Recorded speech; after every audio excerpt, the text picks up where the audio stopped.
You know, a while back I had to scrap a review for the movie Our Drawings, which was a shame because I actually liked how the review turned out. But at the end of the day, it really is just one movie. I mean, could you imagine if Calobi made another movie? Charlie. There's already a second movie?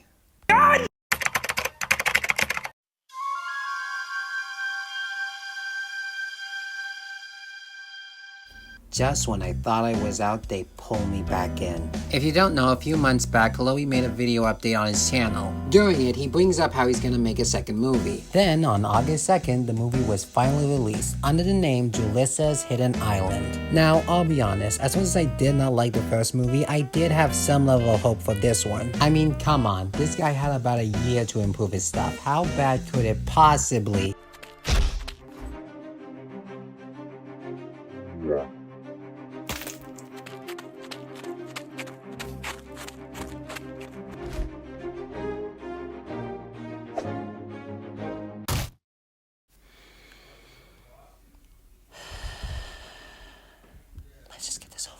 So the movie begins and we're introduced to Julissa, the princess / I guess teacher of the island. Speaking of teachings, during one of them she tells a story. The story tells of Koi, an islander who sought after a magical pearl that gave the user supernatural abilities. But during a fight with Ozu, a goat man thing also going after the pearl was lost, never to be seen again. Later on, we get to meet the adorable puppy. That's actually his name. And obviously, because he's the only other thing that's mentioned in the description apart from Julissa, he's obviously going to have a big role in the movie, right?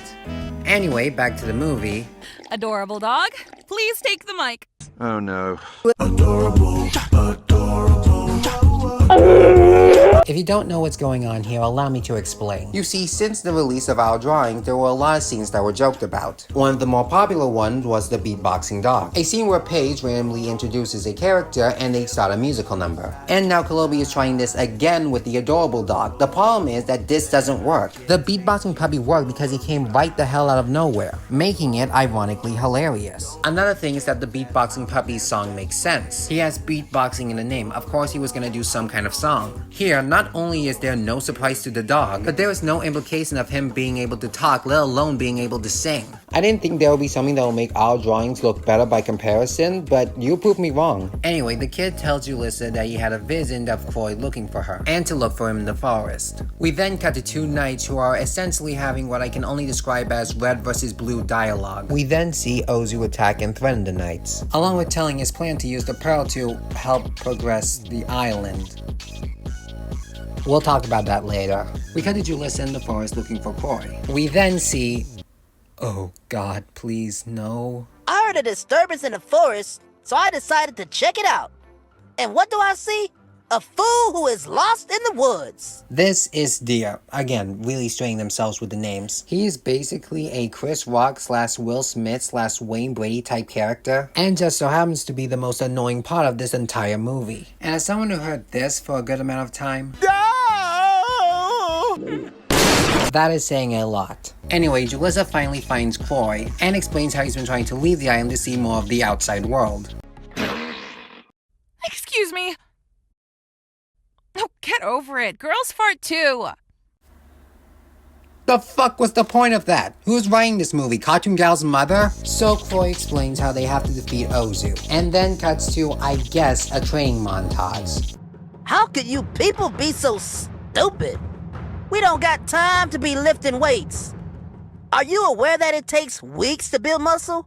So we're essentially wasting our time while we could be making weapons. You guys think this is how Bob so felt every time he saw Scully in The Swan Princess? Because if so, I get it. I didn't get it before, but I get it. Anyway, we cut to Julissa walking through the forest only to get surprised by a wolf. He runs from it and, oh hey, it's the adorable dog. He's obviously gonna do something. I mean, after all, he's part of the description, the first thing you see in the credits. So obviously he's gonna...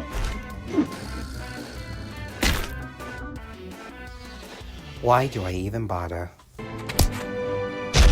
You are not the father. You know what, that's another problem with this deer. Throughout this entire movie, this thing's been making random references, all of which completely relating to modern times. It worked with Genie because he was an all-knowing being. Here, it's just a random deer spouting random nonsense for the sake of it. So we cut to Julissa finding Croy and what the fuck?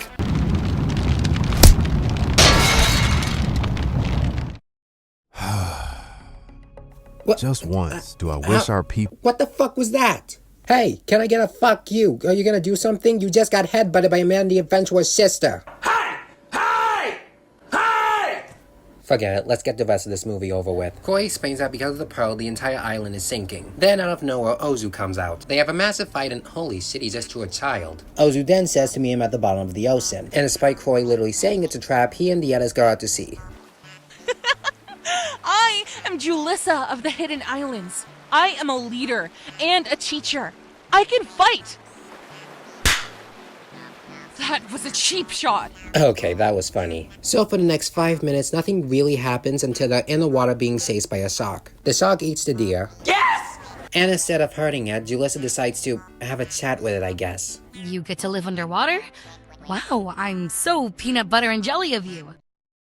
Now you listen to me, I let you get away with a lot of shit, but I will be damned if I let you get away with taking from LSP's popular. So Koi finds the pearl, and despite literally saying that this is all a trap, he thinks all of it is too easy. We get a fight and we then get a rehash of everything we know about Ozu, along with flashbacks and a reminder of what's happening to the island. So Julissa gets the pearl and puts it back in its proper place. As for Ozu, he and his giant mech thing blows up. But it turns out both Koi and Ozu managed to make it to the city. So that's how the story ends. The day is saved, both Koi and Ozu finally got what they wanted, and fairies have finally gotten the moment they prayed for. And that was Julissa's Hidden Island.